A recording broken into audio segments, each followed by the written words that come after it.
So, welcome to the Lovefly podcast. It's Paul Tizard here, fearofflying coach, and today's special guest is Averil, who's joining us all the way from Australia, 9 hours ahead. I don't know what it is. I can't get my head. It just completely boggled my mind. I wasn't sure it was the right day, the right week, but you're massive welcome. Thank you ever so much.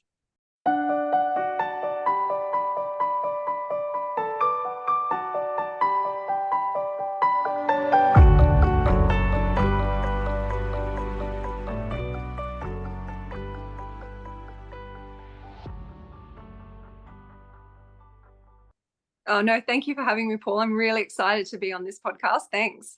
No, well, I've been wanting to get on for a while because I've been watching your stories unfold in the Facebook group, and I just thought this looks like a great guest. So thank you so much. So tell us a little bit about yourself. Okay, well, I'm Australian, so I live in the far north of Queensland in Australia. I'm in my early 40s. I'm a mum to 4 children, and 3 of them are teenagers, so that keeps me very busy. Yeah, I bet. My littlest fella is in primary school. So I'm also a published author, a runner, massive reader, and I love listening to this podcast as well. So I'm a big fan of this podcast. And I say that because I've just recently returned to international travels for the first time in 17 years. So that's a really exciting facet of life that's opened up, is being able to travel again, or feel like I can travel again. So I always could travel, but feeling like the whole world is there open to me again. Oh, nice. So we'll get into that. Tell us a bit about your published work, because I saw that you were doing a book tour, and I thought, oh, that's interesting. So do an unashamed plug for what you've written. Oh, thank you. So I am published in Australia and also internationally. I have written 2 books. The first one was Those Hamilton Sisters, and the second is The Girls of Lake Evelyn. And my third book has just gone to my publisher under deadline last week. So my first 2 books were published in 2021 and 2022. So newly published author, not still a debut author, but they've come out pretty quickly, one after another. And it's been very exciting seeing them roll out, in different territories across the world. So yeah, it's been a lifelong dream. I wanted to be an author since I was 5 years old. So that was something that I always wanted to be a mum, always wanted to be an author. So to be here and to be living it, in the midst of a pandemic as it unfolded was really exciting. So I'm just being nosy now because I have nothing to do with fearoflying, but so if it's something you've always wanted to do since you're 5, what was the kind of turning point where you thought, I'm just going to do it now? I had been working towards my first book. I wrote over about 10 years. I'd been writing that while as a stay-at-home mum. So I was always writing. I wrote my first novel at 19, but it's unpublishable. And I'd always been writing things. And then I started my novel when I had 3 children under 5 at home. So I was at home, going crazy. And I thought, well, I'll put my imagination good, not evil.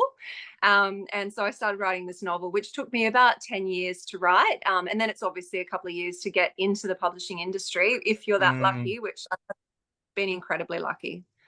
Oh, amazing. Well, there you go. So you're published, your author name is, just so that make sure that people kind of, they're now listening, go, oh, I want to read that. Because people who are flying, that's really not listening, right, might actually want something to read now. Yeah, we love an airport bookshop. So I'm lucky to have my book in airport bookshops, which is very exciting. So now the reward to get through a flight is to find my book there at the bookshop. Yeah. So my handles on social media are Averil Kenny Author. And my name is Averil Kenny. So I'm in the group in a personal capacity, though. I joined that just through my personal Facebook account. Nice. Okay, well, thanks for that. So tell us your fearoflying journey story. Yeah. So I wasn't scared of flying as a child.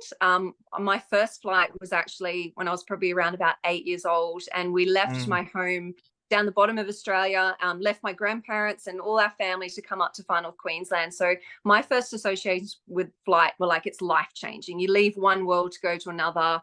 And then ever after, it was always, we'd fly down to see my grandparents, and it would be, just such a big deal. And we'd get dressed up, we'd wear our best clothing, and we'd, the excitement of having the music in the armrest, and you get the little book with all the activities for kids to do. exciting. It was such a thrilling thing. My favorite part was takeoff. I loved the zooming back in the seat, and Yeah. I adored flying. I really did. It was the most exciting thing. And the whole time we'd be visiting our grandparents or family, I'd be just so excited to get back on the plane again.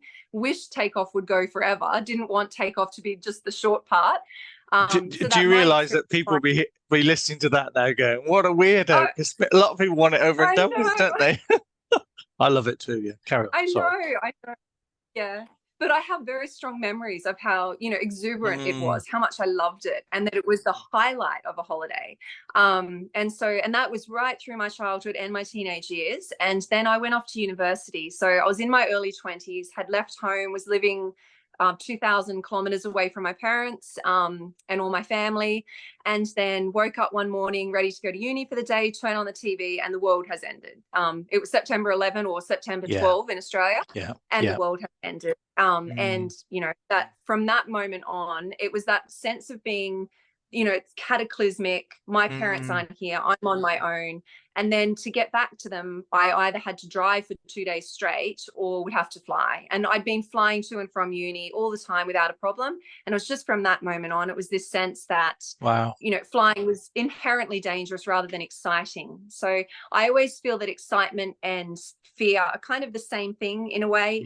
When you feel excitement, it often feels like fear. And so it was almost like that great excitement I had for flying just flipped to fear. And all of a sudden it was like this terrifying thing.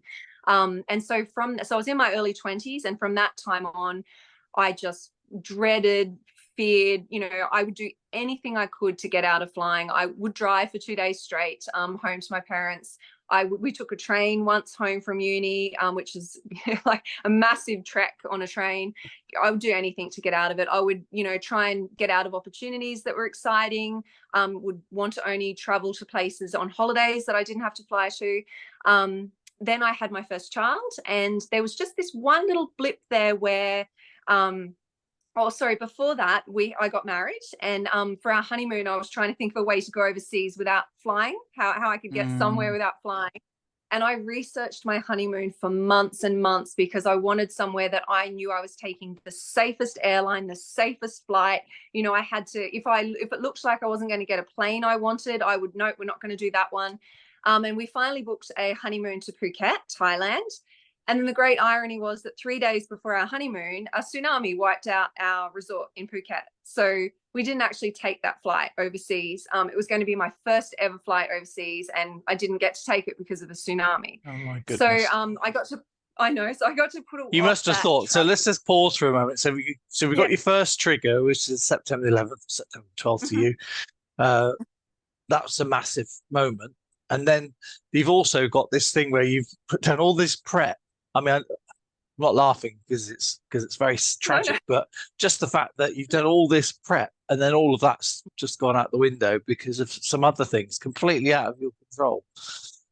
This is going to be a great story. It's because I was trying to control it. It was that sense of, as long as I control, I felt that, I've made the safest trip I can do. And then the one thing you would never predict in 100 years is a tsunami. So terrible. So that for me was actually quite a wake-up call, which probably caused the next little blip of not being afraid of flying, which wasn't very long lasting, but it was almost that sense of, I couldn't control that, like a wake-up call. So then I had my first child in short order, and when he was only a little baby, my whole family decided to go to Europe and had this big, massive family trip together. It was my parents, my younger siblings, everyone was going. And it was just something about that, I was still in that crazy head mode of a new mother, and I was sleep deprived. And it was almost like I forced myself to think, well, what would I feel like sitting here at home with everyone overseas without me? And I just this bit of I can do it. And because I was so focused on my baby, he was my first, so it was all so overwhelming. It was like I was able to focus on him enough to get through it. So we went over to Italy and France, and we had a 3-week trip overseas. And I didn't feel afraid on the flight. I was so focused on, his ears not hurting and him not screaming the plane down, which he did scream the plane, not quite literally down. So, I was able to get through that as a mother, focusing on being a mother. And then that was it. After that, I just, the you know, because I wasn't flying frequently as a mum with lots of babies coming in quick succession, I just didn't fly. So then I became more afraid. When I had to fly, I would white knuckle my way through it. I'm not someone who would have like an outward panic attack, because I'm quite, I will hide my fear no matter what. And I'm quite good at looking very steely and in control. But I would think as we were taking off, this is it. I would have my little rituals where I would wear my safe necklace that got me through pregnancies and births.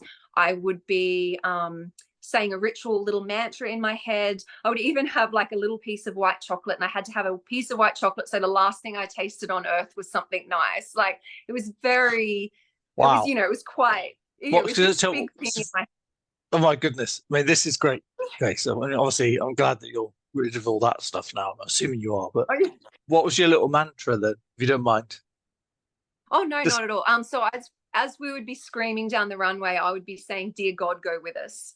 And it was this idea that whoa. As we were screaming down, so is this the aircraft or you?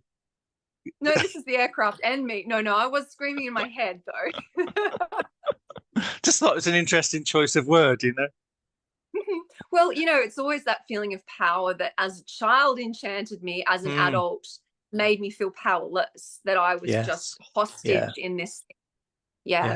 But so I had lots of little things that I had to do, and it was this idea that if I didn't, you know, pray for the rest of the flight, that we might not get up. You know, it was my job to make sure that we were all safe and that we had a higher power going with us. And Gosh, so that's it was exhausting.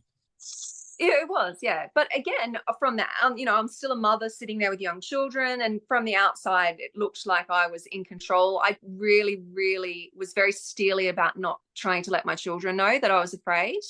But you know, my children, my little boy had a plane to prepare him for, a little toy plane, and he'd play crashing the plane and things like this. And then I'd start thinking, oh no, he knows something, you know.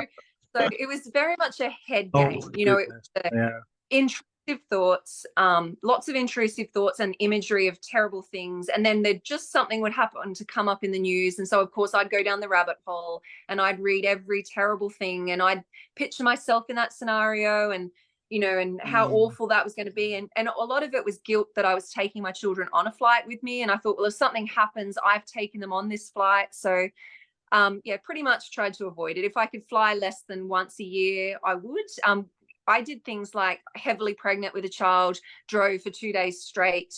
You know, I was over 30 weeks pregnant, and we drove down to a wedding because I would rather do that than be on a plane, even though the doctor cleared me to fly. But I would do anything to avoid it. So this continued on, you know, right through, and just the idea of going overseas was really inconceivable. I thought and I also dreaded the idea that something might come up one day that would force me to have to do it against my will. So, and I was lucky that I didn't know anyone really overseas that would force me to go overseas. And then so as I entered the late 30s and my book was coming really close to achieving that dream of being published, all of a sudden it started to occur to me, well, if I get published, and if I'm actually published by like not self-published, a publisher in Australia or overseas, they might want to meet me, and I might have to go on like a book tour. And so there's one side of my head that's thinking, you know, here's my dream. Ever since I was 5 years old, I want to be a published writer. I want to go and share it with the world. And there's that side of me. And then there's the other side thinking, but would they put me on a boat? Like, how would I get overseas, or how would I get all the way down to Sydney? You know, and then it was, do I have to leave my family to do that? Because I don't want to leave my family because something might happen to me on the plane. And then I've got to, anyway, so these things were, you know, this duality there. It's quite a sort of elaborate process going on. Crikey. It is. Yeah. So then 2020 came along, and my book was actually, I was given a 2-book deal at the start of 2020, just as the world was going into lockdown. So obviously then I had a year before the book was going to be on shelves. But, you know, so I've got this 2-book deal. I'm becoming a published debut author. And then I didn't have to go on a book tour. I didn't have to go anywhere. I couldn't fly to meet my agent. I couldn't fly to meet my publisher. I just couldn't go anywhere. So everything was luckily like this on Zoom, YouTube and Skype. And, you know, I didn't have to leave the comfort of my home, which was also annoying with teenagers here. But I didn't have to go anywhere. So, you know, I got to kind of avoid that for a couple of years. And then once everything started opening up again, by then I had my second book out in the world. And I'm published by Bonnier Books UK. So the book came out in the UK about 6 months later each time. And I thought I would love to meet my UK publisher. Never going to happen. And then I actually got COVID last year in Easter time last year. And my second book had come out. I got COVID really badly. I was very sick, not hospitalized or anything. But for me, a healthy, fit person, just got so sick and could not leave my couch for 3 weeks. I hit rock bottom with anxiety. Like my mental health felt like it bottomed out. I had some other health stuff that went on that just felt like, you know, I just felt like I'd hit rock bottom. And then I thought, to come out of this, I'm going to do my usual things of running and getting myself back to health again. But I thought, what can I do to challenge myself? And I decided I'm going to go and meet my UK publisher. And I didn't know how I was going to do that at that present time because my anxiety was just so high. Like I'd rock bottomed. Yeah. And I thought, okay, what can I do? And then just through some little odd magic, Lovefly came up in a social media post. Someone had spoken about it. So I thought, okay, what's this Lovefly? And I went and looked on podcasts and I found your podcasts and I just picked one at random and started listening to it. I can't even tell you which one it was. It was someone sharing their story. And I binged on them and I would listen to them all the time. And at first just listening to it as in this kind of sense of, whoa, you know, these people are as strange as me. But then the more I listened to it, it was like, these people are as brave as me. Like they wanted to overcome their fear. Then I binged and I set myself then an actual program and I said, well, I'm going overseas. We then went ahead and booked our tickets. We let the publisher know I was coming and we got the sort of, you know, the book tour details, everything underway. And I then just set it as a program and I would listen to the podcasts when I was running, when I was driving, when I was cooking, when I was trying to avoid my children, just all the time to the point where I think I've said it to you, I felt like it was hypnotizing because when the music would start, my whole body would just like breathe out and soften. And I would get this like ebullient feeling of just like soaring, like a joyful feeling. So that in itself, the music of your podcast alone became like a trigger for that feeling of weightless, like lifting and sinking in. So yeah, just really listen to everyone, would go back and re-listen to some when there wasn't a latest one. If you were too slow to put them out. All right. No, I'd go back and listen to them. I listened to your podcast. That was probably not your podcast, the audio book. That was probably my favorite. And during that time, I'd actually had to go down for a writers' festival to a town about 4 hours away. And I had been offered by my publisher to be flown down, but that was early in the piece before I'd done all the work and I declined. I said, well, I'll just drive. It's only 4 hours. I'll just drive down there because I didn't feel ready. And the whole time I was driving down there, listening to all the podcasts and particularly to the audiobook, I felt just kicking myself the whole time. I thought, this is more dangerous. My hands had sweat on the wheel. And I think this is far more dangerous driving in this car right now. Massive trucks going past, you know, I'm doing this willingly and I could have been flying. So yeah, that was then the moment. That was a moment, wasn't it? That was a moment. Yeah. And then so September last year, the time finally came and we boarded a flight here in Cairns. We had to do 3 separate flights. So we flew from Cairns to Sydney, which was 3 hours. And then we went from Sydney to Singapore and then Singapore to London. So the first flight, I was like I had been prepping for I don't even know. It was like a race. Like I'd prepped for a race and I was, you know, I had everything from my favorite podcast lined up to my notes written. I knew the way to do my breathing. I had it all in my mind, like a game plan. And that first one, I had it like this. And as it turned out, my little boy, who is 8, he all of a sudden had expressed in the months before that this fear of heights. It just came out of nowhere. And he was really frightened as we took off. And so I just snapped into this like I was his personal coach. And I was explaining to him what the sounds were and when that feeling comes when you take off, which used to be my worst moment. I always felt like the plane was just getting over this mountain. It's about to fall back.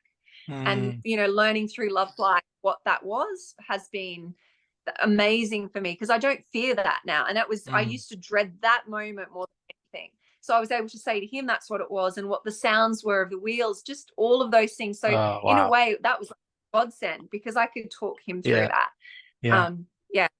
So, and then, it was probably, it's 15,000 kilometers or something. It was, you know, a full day of flying by the time we got to London. But at no point did I feel afraid. And when we took off from London, we're actually in an A380. And that lovely. plane lifting around is beautiful. It feels like you're just soaring up. It's beautiful. Couldn't feel a thing. And the sense of, ebullience, really, it was amazing. So to have dreaded something for so many years, and then to finally be landing in London and be in, you know, somewhere I'd wanted to visit since I was young. And so that must have been amazing, just amazing. But you know, let's just sort of pause for a moment. You've put the work in, you know, so you've gone through this podcast, you've done the time. So you've been retraining yourself, haven't you? So you take full credit for that. I'm curious which episodes were your, you know, like, I know different people have different favorite ones, but for you, what were your sort of personal favorites? I always love listening to pilots and staff. My favorites were always when you get that really logical expertise, because I think that there's some part of the brain that like lights up when you get rational, logical answers. And I was diagnosed with postnatal anxiety after the birth of my third child. And I did a lot of cognitive behavioral therapy. So, you know, that logical thinking critically about your thoughts was really important to me. And that's how I got through those periods of my life. So to get facts, to have explained to you, this is what this is, this is what we do, this is, you know, those were things I had no idea about. I really was the least educated person about flying, you know. And so when you don't know a lot about flying, then you think it's some kind of magical process, or that it's like a fluke the plane gets up in the air, as opposed to it's this feat of science and engineering that it's so routine for a start, but it's just so expertly trained people at the helm, rather than me needing to hope they remembered that day to, you know, take safety precautions. So they were and also the audiobook. I really, you know, that your voice was so soothing, and it's just so perfect pacing. I rush a lot when I talk and I tend to listen to things on a fast speed, but that's one thing I would just listen to at, you know, the proper pacing, and it was very soothing. And my brain lights up with all the facts. I love it. Wow, that's a little bit overwhelming, but thank you. I really rated doing the audio. When I did the audio, because the original plan was I was just going to do an audio book. I wasn't going to write it up, and then I thought, well, I suppose I better to write it up as well.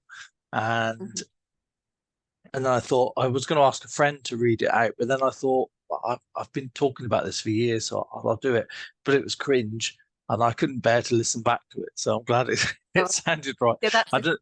Oh, if you ever listen to yourself, I don't. No, I try not to. I do a lot of interviews, and I can't watch myself back, or I can give it 6 months and then watch it back. So I don't think either of us will watch this back. No, well, the great thing about the video is when this goes onto YouTube, I can't edit this. It's just as it is. When it comes to the audio side, then I listen to it very differently. So I will probably just. But you're a very clear speaker. I don't think there's anything I'll need to edit. So the only bit I ever edit is just like if there's a massive gap, but there's been none of that. It's been really, really good. So the episodes you like were the ones with the pilots, it sounds like, and the crew, those sort of the logical stuff. Yeah. Okay, that makes sense. And I I couldn't really pick a favorite episode because I loved all of them. I liked having, the ones where you would listen to someone's success story, because you get to hear their fears to begin with, and you see the evolution. And even I remember one of the ones I listened to last year coming home from Townsville, and I can't remember your guest, I'm afraid, but she was speaking before she'd overcome her fear. And that actually, I found that very powerful, to hear someone still in that stage where they hadn't taken the flight and they didn't know if they could overcome it. That was really powerful. It's like when you go to some kind of group therapy, I suppose, but we never meet each other, and you can hear each other's thoughts and feelings, just to know that you're not alone in the way that you think about things. But yeah, I always loved hearing, things like, I was always afraid. I guess a lot of it for me was, once you get on that plane, you can't get off again. That's it. I'm trapped in this decision. And a lot of it for me was that idea that I've got to commit to it, and that I won't be able to backtrack. So I always knew that I would not be someone who would be able to run off a flight. That's just my nature, that even if I thought it was a doomed flight, sorry for trigger warning there, but if I thought it was a doomed flight in myself because of the state of mind, I would still not take myself off it. And that, so I knew that once I'm on there, that's it, I'm on. I'm not going to ever take myself off. And so it's, hearing that a plane, if there's a medical event, for example, well, actually a plane will divert for that. It was ignorance in my point of view. I thought, well, once you're on there, that's it. That flight goes up and it doesn't come down. And if something bad happens, that's it. And, it's just even learning that they know at all times where that they can divert to in the case of a medical emergency. So just things that once you know them, it helps immensely, I find. Yeah, that's good. I think a lot of it is, you do feel this sort of sense of, this is just a thing I'm locked into, but actually the fact that everyone's, we've all got, when we're flying, we're all on the same aircraft, so we've all got the same goal. We want to take off and land safely, and and it's just having that sort of thinking about that. So I'm interested. What happened to the white chocolate? Did the white chocolate did it make an appearance, or has that been put away now? No, I don't do the white chocolate anymore. No, so those kind of morbid thoughts that I would have, thankfully, I don't have those anymore. I no longer think of it as, this is my final night's sleep before I go on the plane, and this is my final walk to. I was very, I really put a lot of work into sustaining those. Yeah, you're very good. Really. Those negative thoughts. So I always say I put my imagination to good, not evil, when I write, because I have a really vivid imagination. And so sometimes I think it's just that capacity to really put yourself in a situation. If someone watches a movie where it might be a plane, something happens, they can just watch it, enjoy the excitement of it or the thrill, and then turn it off and forget it. Whereas for me, I'll just dwell on that. I've got to imagine every scenario. So for me, not torturing myself anymore with that kind of stuff. I know what news articles to avoid. I know what movies not to watch, because, there's all of that. It's just tapping into that part of the human psyche that loves that, the submarine on the bottom of the ocean near the Titanic. It captures the human imagination, and I know what sells. And so I know to avoid that now. So, and I don't do it to myself. I don't sit there and go through these terrible scenarios in my head anymore. Yeah, that's really interesting. I think I've really enjoyed the sort of the journey that you've taken us on here, and I love that moment where, so you've done all the work. It's amazing. You had all these rituals that kept you safe. You recognize your trigger point, but you also recognize when you were done. So that journey, that 4-hour journey where you're thinking, I should have been flying. And that these are all these are great pivotal points. I love that. Yeah. And also my 17-year-old son got his L plates this last year.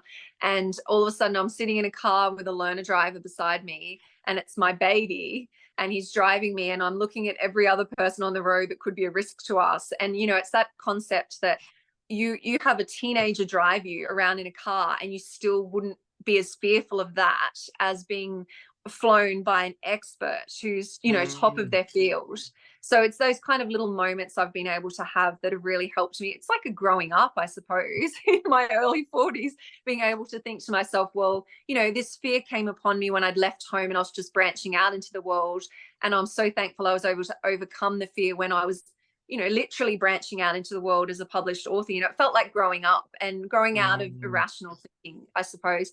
And I couldn't do that if I didn't have the education that you were able to give us. So it's, you know, it's understanding those processes behind the scenes and also understanding how common it is, and that, you know, people on that plane know how to deal with someone who's afraid of flying too. Yeah. Oh, you're like the best alpha ever. So on that note, then, if you were to say, right, okay, from having listened to all the podcasts and done your own process, and you've done a lot of work yourself, what advice or tips would you give to somebody else who's listening? Go, yeah, it's okay for you. Maybe somebody like yourself listening at the beginning of their journey of beating the fear. You know, what's your collective wisdom? So I do a lot of running, and I've trained for half marathons before, and actually I've got one coming up next weekend. And one of the things I'm trying to always tell myself is trust your training. So it's like trust your body, trust your training. And so I guess if first of all, you have to be willing to do the work. You can't just hope that if you've always been afraid of flying all your life and you don't do anything to change those thinking patterns, that you can just jump on a flight and not be afraid. I mean, maybe you could, and certainly I've white knuckled my way through flights, but I know how awful that felt. So I would say to do the work first of all, and just listening to the podcast, almost like absorbing it like a sponge for me. Then I could trust that that was there, and I would be able to have this come back to me in my head, and I would hear a noise, and then I would be able to relate that to the corresponding podcast or information that I had learned. So I would say to trust your training, in that, you know, when you're preparing to take that flight, it's to trust that you have trust what you've learned and what you've hopefully applied, just with things like breathing, challenging thinking patterns. So, you know, if you're always going around being mean to yourself inside and saying these things like, I can never fly and it's too scary, and, you know, I'm going to make a scene, I'm going to embarrass my family. If you're saying all those mean things to yourself, you're just beating yourself up, you know, and you only make yourself feel more afraid. It's really mean the way we are to ourselves, you know. So I would say to trust the work you've done. Obviously you have to do the work, but then to trust it, trust that you know how to tether yourself to your breath. So when I was on a flight, you know, and I'd go back in my seat as we're taking off, and you feel that power, and you're not screaming down the runway, you're going fast down the runway. And, you know, I would be listening to every sound of the plane, every motion. So my thoughts were not inside me. They're all like, I'm trying to take care of the plane, and I'm trying to monitor all the sounds, and I'm waiting for that terrible sound that's going to come. I don't know what it is. I just know I'm monitoring the plane for it. Thank goodness you were there. Crikey. But like, I'm able now to say, no, come back to yourself. And so I can come back to my breathing. And so that was a big one for me, was the tethering to the breath. And it's just returning to inside yourself, because in actual fact, if you come back into that mindfulness and you're inside your own breathing, you're not trying to fly the plane. You're not, you know, you might still have those white knuckles on the thing, but you're not focusing on this sort of existential terror. You know, you're back inside your breath. So that's a big one, I would say, is getting that breathing down pat. So because it's always there, you know, that very next breath you take can be the one that is tethering you, so that your first step towards feeling less afraid can be one breath away, really, if you can start getting into the habit of calming yourself.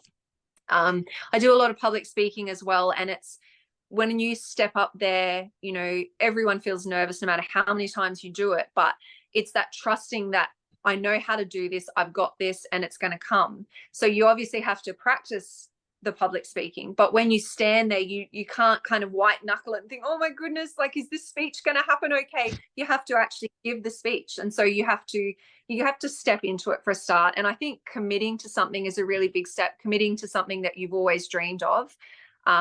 Obviously that kind of momentum is massive. If there's something, you know, it's that wedding that you don't want to have to drive a day to, or you don't want to miss, or, you know, you might have something who's getting towards the end of their life and you don't want to miss their funeral. So it's that committing to, I want to be well in time for these things. You know, I want to be able to fly for those things. So it sounds like, I mean, I love all those little phrases, tether to the breath, trust your training. That's great stuff, that is. And the other thing was that you have the big purpose, the big reason why you're doing it. And there's another thing that you said, which I totally agree with, was about, and I often see this in the group actually, is that people will come on and say, "Oh, I'm really, really scared," blah blah blah. And that's fine. That's the purpose of the group. And then, but you've got to do the work, haven't you? You've got to put the whatever time it is, and you've got to immerse yourself in it. You've got to commit to it, as the words you said, because it's so easy to. I mean, I can listen to a podcast and do nothing with it. You know, it's like I'm doing this German one at the moment, and it'd be so easy to think that I'm improving my German just by listening. But unless I actually speak and practice and do something with it, it's. I think I'm improving, but I'm not really. So what you're talking about is actually committing, doing the stuff, and then seeing it through. And so the result, just amazing. So how would you consider yourself now, like in terms of? If you say before you're, out of 10 being a nervous flyer, I assume 10 out of 10. What sort of score would you give yourself now as a nervous flyer? I mean, I wouldn't say that I'm afraid of flying anymore. I'm excited about the next trip I can take. I think that I will always have that kind of, I call it like my excited tummy. Like I get very, it's like, it feels like fear, but I now know it's excitement. It's this kind of double-edged sword. And I think maybe I'd say like a 2, only because I would always be someone who would react more quickly to a strange sound or something. But I would say that I'm excited. I wish that I had the funds and the time off to be able to fly all over the world. I feel like now the world has opened up to me. And that's a gift that you and your podcast have given me that I can't even tell you how much that means to me, because now I feel like the world's opened up to me. So, and also the support from everyone in the group, it cannot be overstated. I had people who are tracking my flights for me, and I didn't know really how I was going to go. I was going to trust my training, but I didn't know how I was going to go flying so many hours, like a whole day of flying, and having people there tracking the flight from all over the world. That's something that's really special that people do for one another once they kind of, get to know each other. Little things like the flight radar as well. I just wanted to mention that because I did not know that app existed. And now, being able to flip that open and see so many flights going, little tips and tricks from the group like that has been massive as well. So I would say I'm an excited flyer now. Nervous sighted is the word that my kids use, where you kind of feel a bit nervous because you're excited. So nervous sighted, that's a new word now. Yeah. Nervous sighted, you heard it here first. I think it is important to recognize that these feelings are very similar. The fact that you gave yourself a 2 out of 10 is reasonable, because I say with flying, it's not 100% safe. It's not far off, but nothing's 100% safe. So it's about being like, what's within my control? What can I do about that? So I'm doing a flight this week. I'm off to Egypt for a week, so I can't wait. I haven't been on, I haven't done a holiday for a few years now, for obvious reasons. Yeah. And I'm aware that I'm a little bit anxious about different bits, but none of it is the flight. The flight is the least. Getting to the airport, getting parked, making sure that we get at the other end, there's a car waiting for us that we've booked, and we're finding the accommodation. Will Google Maps work and all that sort of stuff? What visas do I need? And, that's the stuff that is normal to worry about. But everything else, fantastic. The holidays start from the airport. Yeah. And I'm a 10 when it comes to missing the flight, though, because we had running through the airport moments, when my husband bumped into someone from some TV show that my teenagers know, and they went, "You just run into some famous actor," and we had no idea who he was. But, that running through the airport, we had that a couple of times, and we put so much prep work into it. So I feel that flying is very, that plane is going to leave, and it's the time, and it's quite, that naturally makes you feel anxious. So, and the baggage situation, will my baggage get lost? Will it come off the carousel? There's a lot of things that you can't control. You can't control so much of it, but sense that my holiday might go wrong, that will always tend to make you feel nervy. Yeah, and these are all reasonable, normal things. Yeah. So you definitely sound like an ex-nervous flyer. Amazing, Avril. Absolutely amazing.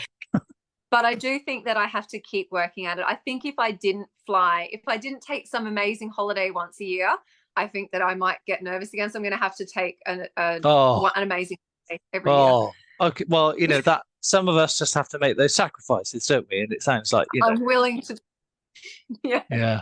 And maybe some little practice flights in between in the year as well, up and down Australia, perhaps, to just keep yourself topped up. Because I think you think about it, we don't do something very often. It is unfamiliar. We get that sensory overload, don't we? It's like even if I've been working from home for a couple of days and I go into town, it's like I get a whoosh of adrenaline. It's like, oh my goodness, there's people, there's cars coming at me.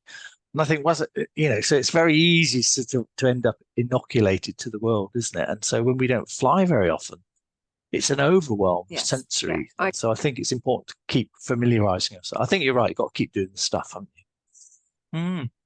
Yeah. Well, very good. Thank you very much. And what a lovely story that was. And so grateful for you coming on and share it. You're now part of that now. You're going to be helping somebody else. There'll be a little phrase that you've said today that someone else was going to use that. Because you just don't know what it is that you do that helps others, but you've done that now. So thank you for sharing the story. I'm very grateful for that. On behalf of the community. Yeah, thank you.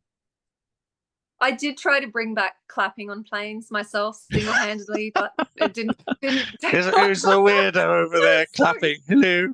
I was mostly clapping for myself. I was just clapping and no one clapped. So that's yeah.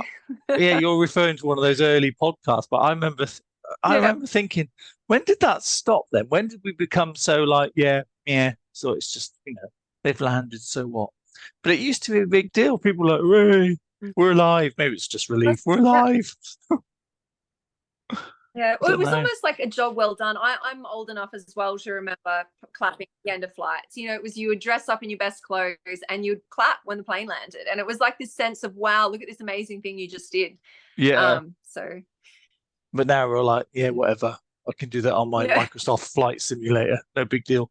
It's still a big deal, pilots. Keep doing what you do. Yeah. So thank you, Avril. That was absolutely amazing. Some lovely little comments there and some tips and stuff. And thank you for your time. Really grateful.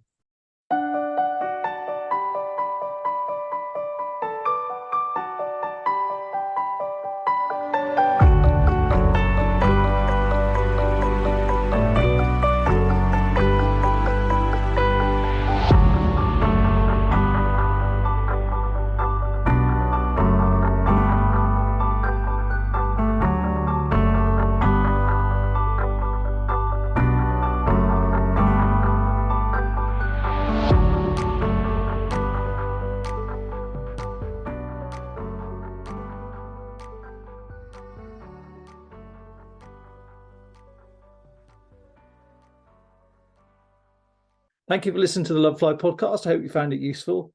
Now, as always, if you need any extra help, please join our Lovefly Facebook group.